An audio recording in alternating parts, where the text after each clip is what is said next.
Naogopa sehemu ya kwanza. Naogopa katika maisha si kwa sababu sina ujasiri, bali ni kwa sababu kuna mambo ambayo moyoni yamefungwa kwa minyororo ya ukimya. Kuna hofu ambazo hazizaliwi na hatia, bali kwa maamuzi ya watu wengine yanayofanywa kwa ajili ya kuokoa, kulinda au kutuliza kilio cha mateso. Naogopa kusema ninachokijua, naogopa kukiri nilichosababisha, kwa sababu sauti yangu ikitoka huweza kuamsha maumivu yaliyofukiwa kwa muda mrefu. Maisha yamenifundisha kuwa si kila kimya kina amani, na si kila tabasamu ni furaha. Wengine huishi wakibeba mizigo wasioichagua, wakilaumiwa kwa dhambi ambazo hawakuzifanya wao. Naogopa kwa sababu ukweli una nguvu ya kuvunja mioyo, kuvuruga familia na kufungua majeraha ambayo yalifunikwa kwa matumaini makubwa kabisa ya kupona. Hii si hofu ya kawaida, bali ni hofu ya kuishi ukijua kuwa wewe ni sehemu ya simulizi ambayo hukuwahi kuomba kuandikwa, lakini ikakuandama katika kila hatua ya maisha yako. Mtunzi na msimuliaji wa simulizi hii ni mimi, Faraja Simkwai. Unaweza kunipata katika mitandao ya kijamii, Facebook, Instagram, TikTok pamoja na YouTube. Napatikana kama Faraja Simkwai. Anayetusimulia kisa hiki ni mwanamke anayefahamika kwa jina la Zuhura, mwenye umri wa miaka 40. Kisa hiki ni cha kweli, lakini majina na maeneo ambayo yatatumika katika simulizi hii si majina halisi, bali ni ya kufikirika tu. Andamana nami mwanzo hadi mwisho wa simulizi hii, huenda kuna kitu ambacho utajifunza kupitia simulizi hii. Kwa nini Zuhura anatuambia anaogopa? Ni kitu gani ambacho kimetokea katika maisha yake hadi aseme kwamba anaogopa? Kwa nini Zuhura anaogopa? Basi Zuhura anaanza kutusimulia. Zuhura anaanza kwa kusema. Anasema Zuhura, mimi nilikuwa ni mwanamke wa kawaida kabisa katika kijiji chetu, kijiji kilichofahamika kwa jina la Mwembeni. Niliishi maisha matumaini madogo lakini ya kuridhisha. Zuhura, mimi nilikuwa na mume na watoto mapacha 2 waliokuwa nuru ya macho yangu. Hata siku moja sikutamani makubwa, nilitamani tu kuona familia yangu ikiendelea kukaa salama, lakini maisha hakuniandalia kile nilichokitarajia. Mume wangu alifariki ghafla. Aliwacha watoto wetu mapacha wakiwa na umri wa miaka 2 tu. Kifo chake kiliniuma sana, lakini sikuruhusu machozi yanizidi. Nilijikaza kwa ajili ya watoto wangu. Niliamini kwamba kwao nilipaswa kuwa imara. Nilijifunza kuwa mama na baba kwa wakati mmoja.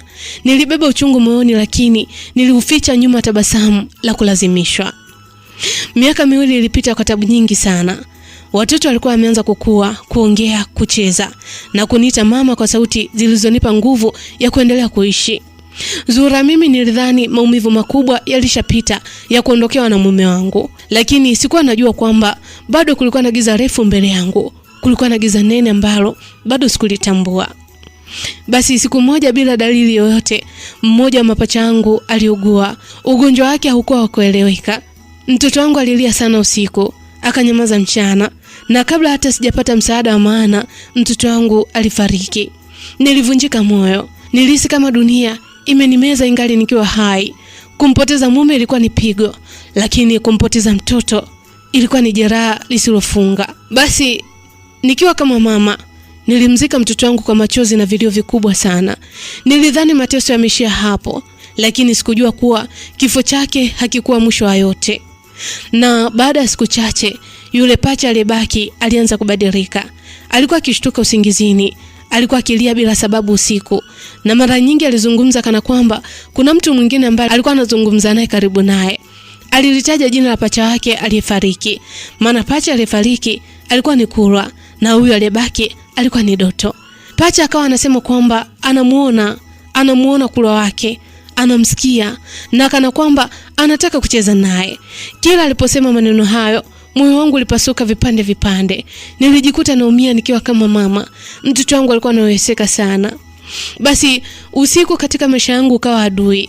Kilio cha mtoto wangu kilichanganyikana na hofu isiyokuwa na jina.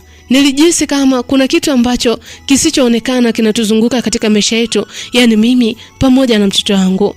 Kitu hicho kiliumiza nafsi ya mtoto wangu taratibu, na mimi kama mama niliteseka zaidi kwa sababu sikuweza kumlinda mtoto wangu.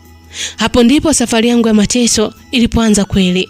Safari iliyonifanya niogope si kifo tu, bali pia ukweli ambao sikuwa tayari kukubali. Katika hali hiyo kama mama Zuhura, mimi sikukaa kimya. Nilijua kama ningekaa kimya, ningempoteza kabisa mtoto wangu aliyebaki. Nilianza kuzunguka kila mahali. Nilizunguka kila mahali nilipoweza kufika kwa miguu yangu dhaifu. Niliwafuata watu wakubwa pale kijijini. Nikaongea na wanawake wenzangu. Nikaomba ushauri kwa yote yule ambaye alikuwa yuko tayari kunisikiliza. Kila mmoja alikuwa na neno lake. Kila mtu alikuwa na ushauri wake. Wengine walisema ni mchuko tu wa mtoto kumpoteza pacha wake. Wengine wakasema ni jambo tu la muda, litapita lenyewe hata nisiwaze. Lakini hali ya mtoto wangu haikubadilika. Siku baada ya siku, mtoto wangu akawa anafanya vitu vya ajabu. Kuna wakati mtoto wangu alikuwa anatoka pale nyumbani, anaenda kulala katika kaburi la pacha yake, kwa sababu pacha yake tulimzika karibu na pale nyumbani. Mtoto wangu nilijaribu hata kumpeleka hospitali. Nilimpeleka hospitali, nikapewa dawa ambazo niliambiwa wanazitumia kila siku. Nikapewa matumaini ambayo hayakudumu. Nilimpeleka mtoto kanisani, nikaombewa naye akaombewa. Nikafunga bila kula wala kunywa. Nilifunga huko nikilia kimya kimya. Nilimpeleka mtoto wangu msikitini, nikasujudu hadi magoti yakauma. Lakini kila niliporudi nyumbani, hali bado ilikuwa ni ile ile, au wakati mwingine ilikuwa inakuwa mbaya zaidi. Basi bado nikiwa kama mama, sikukata tamaa. Kila siku niliamka nikiwa na lengo moja tu, la kumwokoa mtoto wangu. Nilivumilia maneno ya watu, nilivumilia macho ya kunionea huruma na yale ya kunitilia shaka. Nilijifanya imara, ingawa moyoni nilikuwa nikivunjika taratibu, yani nilikuwa naumia ndani kwa ndani. Basi kulikuwa na nyakati ambazo niliumia zaidi kuliko zote. Mara kadhaa mtoto wangu alikimbia peke yake bila sababu. Macho yake alikuwa tupu kana kwamba haoni alipo. Mtoto wangu alikuwa wakati mwingine akipiga kelele, alizungumza maneno yasiyoeleweka, na wakati mwingine alicheka kwa sauti ya ajabu iliyokuwa sio yake. Nilimfuata mtoto wangu, nilimuita, miguu yangu ilitetemeka. Nilihofia atajidhuru au anaweza kupotea kabisa. Basi watu wa pale kijijini walianza kunitazama kwa hofu. Wengine walianza kunong'ona huku nyuma yangu, wakisema kwamba mtoto amerukwa na akili. Wengine walisema kwamba labda kuna jambo la zamani ambalo linaniadhibu. Maneno yao yaliniumiza, lakini yaliniogopesha zaidi. Nilianza kujiuliza maswali yaliyokosa majibu. Nikawa nijiuliza, au ni kweli kuna kitu ambacho kinaendelea baina yetu? Au kuna kitu zaidi ya ugonjwa huu ambao unamsumbua mtoto wangu? Au kuna kitu ambacho niliwakosea mababu zangu pale kijijini? Au kuna mila na desturi ambazo natakiwa kuzifuata? Lakini yote yalibaki ni maswali ambayo yalikosa majibu kwa upande wangu. Hata hivyo bado sikurudi nyuma. Nilijitahidi moyoni mwangu kuwa nitapigana mpaka mwisho.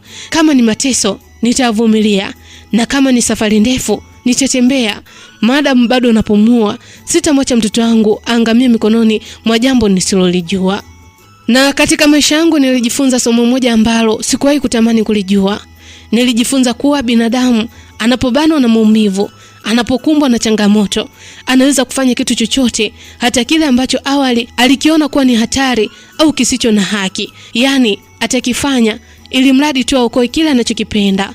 Hofu inapokaa moyoni kwa muda mrefu, hubadilisha namna unavyofikiri na uziba mipaka kati ya lililo sahihi na lililo la lazima. Zura, mimi nilipitia changamoto ambazo ziliniondoa usingizini na kunifanya nijiulize mimi ni nani hasa. Kila kilio cha mtoto wangu kilikuwa kama kisu kinachochoma moyo wangu pole pole. Nilijihisi kama niko kwenye njia ndefu isiyo na mwanga. Nilitembea bila ramani, nikiamini kuwa mbele yangu lazima kuna suluhisho lake, lazima nitalipata suluhisho lolote lile. Basi changamoto zilinifundisha kwamba kupata changamoto au shida katika maisha yako si adui ya maisha, bali ni sehemu yake. Shida na changamoto zinakuja bila kualikwa, zinakaa bila kuomba ruhusa, na zinaondoka pale zinapotaka. Lakini katika kukabiliana nazo, binadamu hufunua upande wake wa ndani, ule ujasiri, ule wa hofu, na wakati mwingine ule wa kufanya maamuzi ambayo yataacha alama za kudumu. Leo ninapoyatazama nyuma, najua kuwa nilichokifanya au nilichokuwa tayari kukifanya kilitokana na mapenzi ya mama kwa mwanawe. Lakini pia najua kuwa mapenzi hayo hayo yakichanganyikana na hofu yanaweza kumpelekea mtu mahali asipotamani kufika. Hapo ndipo sehemu ya kwanza safari yangu ilipofika mwisho. Nilikuwa bado sijajua nini kinakuja mbele yangu, lakini tayari nilikuwa nimeanza kubadilika, na ndani ya moyo wangu neno moja lilianza kunitawala zaidi ya yote, ni neno naogopa. Basi siku moja Zura, mimi Baada ya usiku mwingine wa vilio na kukimbia kwa mtoto wangu bila mwelekeo, nilijikuta nimefika mwisho wa nguvu zangu. Nilikaa chini, nilitazama mikono yangu iliyochoka, nikajua kuwa njia nilizokuwa nimepita zote zilikuwa zimefungwa. Na ndipo nilipokumbuka ushauri mmoja ambao kuna mtu aliyenishauri. Ushauri ule ulikuwa niende kwa mganga wa kienyeji. Mtu huyo ambaye alinipa ushauri aliniambia kwamba kuna mganga wa kienyeji ambaye anaishi porini na anaishi mbali na makazi ya watu, mahali ambapo hatajua ufika kwa shida. Kwa mara ya kwanza nilikataa, nilihofia kwenda huko, lakini hofu ya kumpoteza mtoto wangu ilizidi hofu nyingine yoyote ile. Nilivaa ujasiri, nikaanza safari mapema asubuhi. Nilitembea njia nyembamba zilizomezwa na vichaka na ukimya mzito. Basi nilipofika eneo la mganga, nilihisi baridi sio ya kawaida ikipenya mifupani mwangu. Eneo halikuwa la kawaida, hewa ilikuwa ni nzito na sauti za ndege zilionekana kama vilio. Mganga alikaa kimya kwa muda mrefu. Alinitazama kwa macho yaliyojaa siri, kana kwamba ananisoma moyoni kabla hata sijaongea. Basi Zuhura, mimi nilimweleza yote yule mganga. Nilimweleza kuhusu kifo cha mume wangu, kumpoteza mtoto mmoja ambaye alikuwa ni pacha, mateso yule pacha aliyebaki. Nilizungumza kwa sauti iliyotetemeka, nilizungumza kwa sauti ambayo ilijaa hofu kubwa. Machozi yalinitiririka bila aibu mbele ya yule mganga. Yule mganga alinisikiliza kwa umakini sana. Baada ya kunisikiliza, yule mganga akavuta pumzi ndefu na kusema kwa sauti nzito iliyonifanya niogope. Yule mganga akasema, "Naam Zuhura, ninaweza kukusaidia." Moyo wangu uliruka kwa furaha na hofu kwa wakati mmoja. Kabla hata sijashukuru, yule mganga akaendelea kusema. Akasema, "Zuhura, kukusaidia naweza, lakini kuna kitu kimoja ambacho unatakiwa ukifanye. Ni lazima uwe tayari kufuata masharti. Tena sio masharti tu, bali ni masharti magumu. Na usipotimiza kama yalivyo, usije ukarudi kunilaumu." Zuhura, mimi baada ya kusikia maneno hayo ya mganga, nilimeza funda moja la mate. Sikumuuliza yule mganga masharti yalikuwa ni yapi. Kwa wakati ule akili yangu ilikuwa na jambo moja tu, yani kuokoa uhai wa mwanangu, kumuokoa mwanangu pacha aliyebaki ambaye ni Doto. Nilijua tayari kuwa nilikuwa nimefikia mahali ambapo kurudi nyuma haikuwa rahisi tena. Na hapo ndipo nilipotambua kuwa safari yangu ilikuwa imeingia katika giza jipya, giza ambalo lingejaribu imani yangu, ubinadamu wangu na moyo wangu kama mama. Naam, na huu ndio mwisho wa sehemu ya kwanza wa simulizi inayokwenda kwa jina la Naogopa. Haya, Zuhura amefika kwa mganga kwa ajili ya kuweza kumwokoa mtoto wake, na mganga anasema kumsaidia mtoto wa Zuhura anaweza, lakini sharti ni moja tu, ni lazima Zuhura afate masharti, tena masharti magumu. Je, Zuhura ataweza masharti ambayo mganga anataka kumwambia? Na ni masharti gani magumu ambayo mganga anataka kumwambia Zuhura? Ili kuyajua yote haya, usikose kufuatilia mwendelezo wa simulizi hii. Mtunzi na msimuliaji wa simulizi hii ni mimi Faraja Simkwai. Unaweza kunipata katika mitandao ya kijamii, Facebook, Instagram, TikTok pamoja na YouTube. Napatikana kama Faraja Simkwai. Naogopa.